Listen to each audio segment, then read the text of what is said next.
अस्सलामु अलैकुम दोस्तों। आज हम आपके लिए लाए हैं एक मुतासिर इस्लामिक कहानी जो न सिर्फ दिल को छुएगी बल्कि हमें सिखाएगी ईमानदारी, सब्र और नेकी के रास्ते। तो आइए शुरू करते हैं और सीखते हैं अल्लाह की राह की रोशनी में। बहुत पुराने जमाने की बात है। हिंदू कुश की तलहटियों में बसा था एक हसीन मुल्क जिसका नाम था नूराबाद। इस मुल्क का बादशाह था जफर शाह। लोग उसे दिल से चाहते थे क्योंकि वो इंसाफ पसंद था, दयालु था और अपनी रियाया को अपनी औलाद से ज्यादा प्यार करता था। उसकी इकलौती बेटी थी शहजादी जर्रीन। जर्रीन की उम्र 17 बरस की थी। उसकी आंखें ऐसी थीं मानो दो छोटे छोटे तारे हों। जुल्फें रेशम सी लहराती और मुस्कान ऐसी कि जिसे देखता उसका दिल सुकून पा जाता। जर्रीन की वालिदा मलिका नूरजहां जब उसे जन्म देते देते इस दुनिया से रुखसत हो गई थी, तब से बादशाह ने बेटी को मां और बेटी दोनों का प्यार दिया था। नूराबाद में हर साल चांदनी रात का मेला लगता था। उस रात पूरा शहर रोशन हो जाता। फानूस, गुलाब की मालाएं, शीर खुरमा, नगमे और रंग बिरंगे बाजार। लेकिन इस साल मेला शुरू होने से 3 दिन पहले एक अजीब वाकया पेश आया। रात के वक्त शहजादी जर्रीन अपने महल के कमरे में खिड़की से छांत ताक रही थी। अचानक एक तेज नीली रोशनी कमरे में दाखिल हुई। रोशनी इतनी चमकीली थी कि जर्रीन को आंखें मींचनी पड़ी। जब आंखें खोली तो सामने एक औरत खड़ी थी, न जवान न बूढ़ी, चांदी से सफेद लिबास में लिपटी हुई। बाल हवा में तैर रहे थे जैसे कोई अदृश्य लहर उन्हें थामे हुए हो। तुम कौन हो? जर्रीन की आवाज में खौफ था। मैं नूर फरिश्ता हूं, नीली चांदनी की रक्षक, तेरे मुल्क की हिफाजत करने वाली ताकतों में से एक। उसकी आवाज झरने सी मधुर थी। मेरे मुल्क की हिफाजत? लेकिन सब तो ठीक ठाक है ना? फरिश्ता ने गहरी सांस ली। नहीं शहजादी, एक बहुत बड़ा खतरा आने वाला है। जुल्मत का साया नाम का एक पुराना शैतान जाग रहा है। हजारों साल से वो सोया हुआ था, अब वो जाग चुका है और उसका पहला निशाना यही मुल्क है, क्योंकि यहां की चांदनी सबसे पाक मानी जाती है। जर्रीन का चेहरा सफेद पड़ गया। तो हम क्या करें? तेरे हाथों मुल्क को बचाना है, लेकिन इसके लिए 3 चीजें जरूरी हैं। चांद का कमल जो नीली झील में खिलता है, सूरज की पहली किरण का आंसू जो सिर्फ सच्चे दिल से निकल सकता है, मोहब्बत का अमृत जो तब बनता है जब कोई अपने महबूब के लिए सब कुछ कुर्बान कर दे। जर्रीन ने पूछा, यह सब मुझे क्यों बता रही हो? क्योंकि ये तीनों चीजें हासिल करने का रास्ता बहुत खतरनाक है। बादशाह अकेले ये नहीं कर सकते, तुझे जाना होगा। लेकिन अभी बादशाह को कुछ मत बताना, वो तुझे खोने से डरेंगे। मैं अकेली कैसे जाऊंगी? नूरे फरिश्ता मुस्कुराई। तू अकेली नहीं जाएगी, मैं तेरे साथ रहूंगी, मगर छिपकर। जब जरूरत पड़ेगी मैं जाहिर हो जाऊंगी। उस रात फरिश्ता ने जर्रीन को एक छोटा सा नीला तावीज दिया। इसे गले में पहने रहना, खतरे के वक्त इसे दबाना, मैं हाजिर हो जाऊंगी। अगली सुबह जर्रीन ने बादशाह से कहा कि वो मेला देखने दोस्तों के साथ थोड़ा बाहर जाना चाहती है। बादशाह ने इजाजत दे दी, लेकिन जर्रीन के दिल में तूफान था। वो जानती थी कि यह झूठ है। वो जा रही है, शायद कभी लौट कर ना आए। रात को चुपके से महल छोड़कर वो जंगल की तरफ बढ़ी। साथ में सिर्फ एक छोटा सा थैला, उसमें रोटी, पानी, एक छोटा खंजर और नीला तावीज। जंगल में पहला खतरा एक विशाल भेड़िए ने दिया। वो पीछा करने लगा। जर्रीन भागी लेकिन थक गई। तभी उसने तावीज दबाया। पल भर में नूरे फरिश्ता हाजिर हो गई। उसने हाथ हिलाया तो भेड़िए के चारों तरफ नीली रोशनी का घेरा बन गया। भेड़िया डरकर भाग गया। तू ठीक है? फरिश्ता ने पूछा। जर्रीन हाँफ रही थी। हां, लेकिन यह तो बस शुरुआत है ना? हां, असली इम्तिहान अभी बाकी है। बादशाह जफर शाह को जब पता चला कि बेटी गायब है तो उनका दिल टूट गया। वो तलवार लेकर कुछ वफादार सिपाहियों के साथ निकल पड़े। 3 दिन बाद उन्हें जंगल में जर्रीन मिल गई, नूरे फरिश्ता के साथ। बादशाह ने बेटी को गले लगाया और रो पड़े। बेटी, तू मुझे छोड़कर कहां जा रही थी? जर्रीन ने सारी बात बताई। बादशाह ने फरिश्ता की तरफ देखा। यह सब क्या हो रहा है? फरिश्ता ने सिर झुकाया। हुजूर, आपकी बेटी ने बहुत बड़ा फैसला लिया है। अब आप भी साथ चलें, क्योंकि बिना आपके मोहब्बत के ये जंग नहीं जीती जा सकती। अब तीनों साथ थे, बादशाह, शहजादी और नूर फरिश्ता। चांद का कमल अब जर्रीन के पास सुरक्षित था। अगली चीज थी सूरज की पहली किरण का आंसू। वो जादुई जंगल के सबसे अंधेरे कोने में था। जहां सूरज की रोशनी कभी नहीं पहुंचती, मगर एक छोटी सी झील में वो किरण कैद थी। फरिश्ता बोली, ये जंगल जिंदा है, हर पेड़ हर पत्ता तेरी नियत पढ़ लेता है। अगर दिल में डर या झूठ हो तो जंगल तुझे कभी बाहर नहीं निकलने देगा। बादशाह ने तलवार कस ली। हमारा इरादा पाक है, रियाया की हिफाजत करनी है। जंगल में कदम रखते ही हवा ठंडी हो गई, पेड़ों की डालियां आपस में जुड़ गईं। अंधेरा इतना कि सिर्फ चांद के कमल की रोशनी राह दिखा रही थी। सामने एक पुरानी मेहराब बनी थी, पेड़ की जड़ों से। उस पर लिखा था, जो आएगा सच बोलेगा, झूठ बोलेगा यहीं रहेगा। फरिश्ता बोली, ये पहला इम्तिहान है, सच का इम्तिहान। एक एक करके गुजरना होगा, हर एक को अपना सबसे बड़ा राज बताना पड़ेगा। पहले बादशाह गए। मेहराब के नीचे जैसे ही कदम रखा, पेड़ हिलने लगा।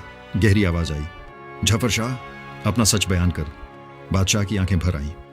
मैंने अपनी मल्लिका की मौत के बाद कभी खुलकर नहीं रोया। रियाया के सामने हंसता रहा, मगर हर रात अकेले कमरे में टूट जाता था।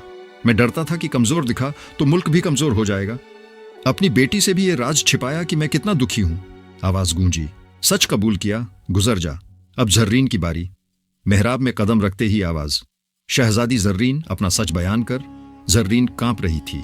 मैं वालिद से बहुत मोहब्बत करती हूं, मगर कई बार गुस्सा भी आता है। जब वो मुझे बहुत बचाते हैं, लगता है वो मुझे कमजोर समझते हैं। मैं चाहती हूं वो मुझे आजाद छोड़ दें, मगर ये कभी कह नहीं पाई क्योंकि डरती थी वो दुखी हो जाएंगे। सच कबूल किया, गुजर जा। अब फरिश्ता की बारी। आवाज बोली, तू फरिश्ता है, फिर भी एक सच बता। फरिश्ता ने सिर झुकाया। सैकड़ों साल पहले मैंने एक इंसान से मोहब्बत की थी। वो शहजादा था। मैंने उसे बचाया, मगर बदले में अपनी ताकत का हिस्सा खो दिया। आज भी उसकी याद में जी रही हूं, मगर ढूंढने की हिम्मत नहीं, क्योंकि डरती हूं वो मुझे भूल चुका होगा। वन खामोश हुआ। सच कबूल किया, गुजर जा। अब तीनों जंगल के और गहरे हिस्से में थे। सामने एक छोटी झील थी, पानी इतना साफ कि नीचे हर पत्थर दिख रहा था। झील के बीच में एक लाल किरण तैर रही थी, सूरज की पहली किरण। जर्रीन ने हाथ बढ़ाया, मगर एक चमकदार दीवार बन गई। दीवार से औरत की आवाज आई, ये आंसू मुफ्त नहीं, इसके लिए एक वादा चाहिए, ऐसा वादा जो कभी न तोड़े जा सके। बादशाह ने पूछा, कैसा वादा? जो ये आंसू लेगा उसे वादा करना होगा कि जब जुल्मत के साए से आखिरी जंग होगी तो वो अपने सबसे ज्यादा प्यारे शख्स को बचाने के लिए खुद को कुर्बान कर देगा, क्योंकि मोहब्बत का अमृत तभी बनेगा जब सच्ची कुर्बानी होगी। तीनों खामोश हो गए। जर्रीन बोली, मैं वादा करती हूं। बादशाह ने रोक लिया, नहीं बेटी, ये बहुत बड़ा वादा है। फरिश्ता बोली, ये जंगल का कानून है, कोई एक ही वादा कर सकता है। जर्रीन ने वालिद की तरफ देखा। आंखों में आंसू थे, मगर इरादा पक्का। वालिद, अगर मैं वादा नहीं करूंगी तो मुल्क नहीं बचेगा, मुझे करना होगा। बादशाह रो पड़े, मैं अपनी बेटी को यह दर्द नहीं दे सकता। जर्रीन ने गले लगाया, वालिद, आपने मुझे सिखाया कि मोहब्बत में कुर्बानी भी होती है। अब मेरी बारी है। उसने दीवार की तरफ हाथ बढ़ाया। मैं, शहजादी जर्रीन, वादा करती हूं कि आखिरी जंग में अपने सबसे प्यारे शख्स, अपने वालिद जफर शाह को बचाने के लिए खुद को कुर्बान कर दूंगी। वादा पूरा होते ही दीवार गायब हो गई। जर्रीन ने झील से आंसू लिया, एक छोटी लाल बूंद जो हाथ में आते ही नीली हो गई। फरिश्ता बोली, अब सिर्फ एक चीज बाकी, मोहब्बत का अमृत। उसके लिए जुल्मत के महल तक जाना होगा, वहां असली जंग शुरू होगी। बादशाह ने बेटी को सीने से लगाया। बेटी, मैं तुझे ये वादा पूरा नहीं करने दूंगा, मैं खुद कुर्बान हो जाऊंगा। जर्रीन मुस्कुराई, वालिद, वादा हो चुका, अब सिर्फ जीतना बाकी है। जादुई जंगल से निकलते ही हवा बदल गई। आसमान पर काले बादल छा गए थे, मानो कोई बड़ा तूफान आने वाला हो।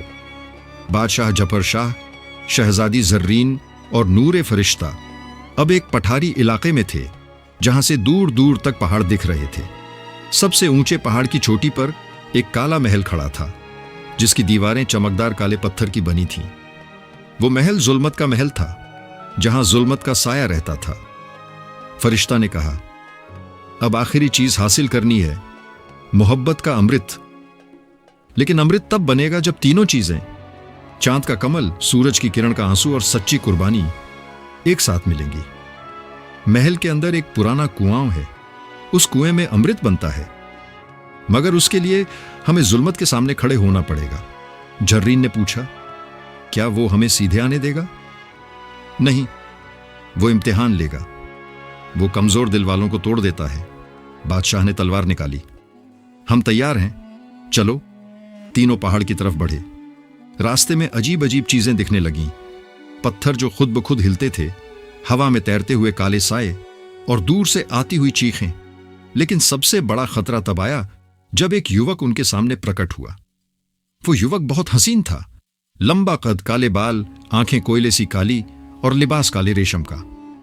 उसके चेहरे पर मुस्कान थी, मगर वो मुस्कान ठंडी थी। रुक जाओ मुसाफिरों, उसने कहा। उसकी आवाज में मिठास थी, मगर जहर भी छिपा था। मैं हूं शहजादा कायरो, इस पहाड़ का रखवाला। तुम लोग जुल्मत के महल की तरफ जा रहे हो ना? बादशाह ने तलवार आगे की। हमारा मकसद मुल्क को बचाना है, रास्ता छोड़ दो। कायरो हंसा। रास्ता? मैं रास्ता नहीं रोक रहा, मैं मदद करना चाहता हूं। जुल्मत बहुत ताकतवर है, अकेले तुम नहीं जीत सकते। मेरे पास एक रास्ता है, छिपा हुआ, छोटा सा। वो तुम्हें महल के पीछे ले जाएगा, जहां से तुम सीधे कुएं तक पहुंच सकते हो। जर्रीन ने फरिश्ता की तरफ देखा। फरिश्ता खामोश थी, मगर उसकी आंखों में शक था। तुम हमें क्यों मदद करोगे? जर्रीन ने पूछा। कायरो ने कंधे उचकाए। क्योंकि मुझे भी जुल्मत से नफरत है। वो मेरे वालिद को मार चुका है। मैं बदला लेना चाहता हूं, लेकिन अकेला नहीं कर सकता।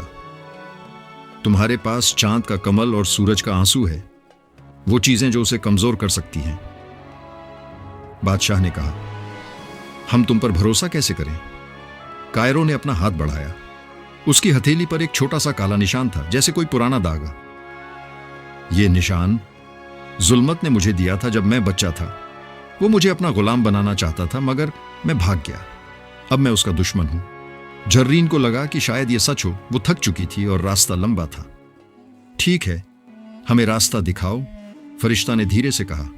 जर्रीन, सावधान, यह शख्स सच्चा लगता है। मगर जर्रीन ने कहा, अगर वो झूठ बोल रहा है तो हम लड़ेंगे, लेकिन अगर सच है तो हमें मदद मिल जाएगी। कायरो ने मुस्कुराकर कहा, चलो।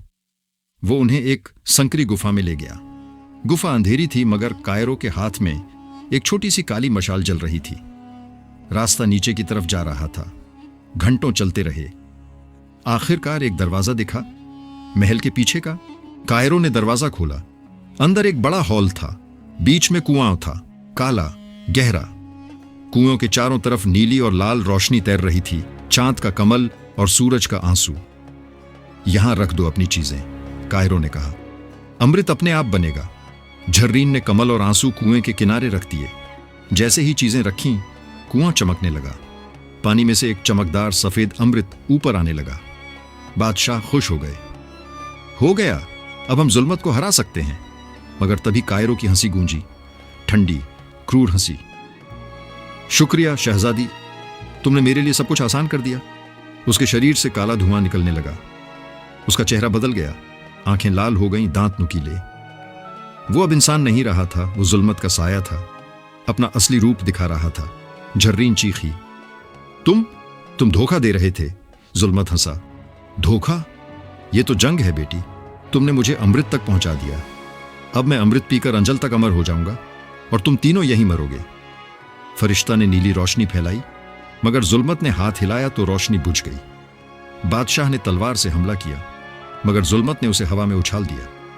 बादशाह दीवार से टकराए और बेहोश हो गए। जर्रीन रो पड़ी। नहीं पिताजी। जुल्मत ने अमृत की तरफ हाथ बढ़ाया, मगर तभी जर्रीन ने नीला तावीज दबाया। नूर फरिश्ता फिर से प्रकट हुई, इस बार बहुत तेज रोशनी के साथ। उसने कहा, जुल्मत, तूने वादा तोड़ा। तूने मोहब्बत का नाम इस्तेमाल किया धोखे के लिए। जुल्मत हंसा। मोहब्बत? यह सब कमजोरी है। फरिश्ता ने जर्रीन को देखा। शहजादी, याद है तेरा वादा? अब वक्त आ गया है। अगर तू कुर्बानी देगी तो अमृत तेरे कब्जे में आ जाएगा। जर्रीन ने आंसू पोंछे। उसने बादशाह की तरफ देखा। वो बेहोश थे, मगर जिंदा थे। फिर कायरो / जुल्मत की तरफ देखा। मैं तैयार हूं, उसने कहा। जर्रीन ने कुएं की तरफ कदम बढ़ाया। उसने अमृत को हाथ में लिया। अमृत अब चमक रहा था, नीला, लाल और सफेद। अगर मैं खुद को कुर्बान करूंगी तो अमृत मुल्क को बचा लेगा ना? उसने फरिश्ता से पूछा। फरिश्ता ने सिर हिलाया। हां, तेरा बलिदान अमृत को ताकत देगा। वो जुल्मत को हमेशा के लिए खत्म कर देगा। जर्रीन ने आखिरी बार पिता की तरफ देखा। वालिद, मुझे माफ करना, मैं आपको बचाना चाहती हूं। उसने अमृत को पी लिया। जैसे ही अमृत गले से उतरा, उसके शरीर से तेज रोशनी निकलने लगी। वो रोशनी जुल्मत की तरफ गई। जुल्मत चीखा, नहीं, ये क्या हो रहा है? रोशनी ने जुल्मत को घेर लिया। उसका काला रूप पिघलने लगा। वो चीखता रहा मगर रोशनी बढ़ती गई। आखिरकार एक बड़ी धमाके के साथ जुल्मत गायब हो गया। सिर्फ काला धुआं रह गया जो हवा में उड़ गया। मगर जर्रीन, वो गिर पड़ी। उसका शरीर ठंडा हो रहा था। फरिश्ता ने उसे गोद में लिया। शहजादी, तूने मुल्क बचा लिया। बादशाह होश में आए। उन्होंने बेटी को देखा और चीखे, जर्रीन, नहीं। वो दौड़े और बेटी को गले लगाया। बेटी, क्यों किया तूने ये? मैं तो खुद। जर्रीन ने कमजोर आवाज में कहा, वालिद, मुल्क बच गया। रियाया खुश रहेगी। आप खुश रहना। उसकी आंखें बंद हो गईं। बादशाह रो पड़े। फरिश्ता ने आंसू बहाए। उसकी कुर्बानी व्यर्थ नहीं जाएगी। और हां, अगर आपको यह वीडियो पसंद आया हो तो लाइक और शेयर करें और सब्सक्राइब करना ना भूलें ताकि हम और भी मुतासिर कहानियां आपके लिए ला सकें। अल्लाह हाफिज।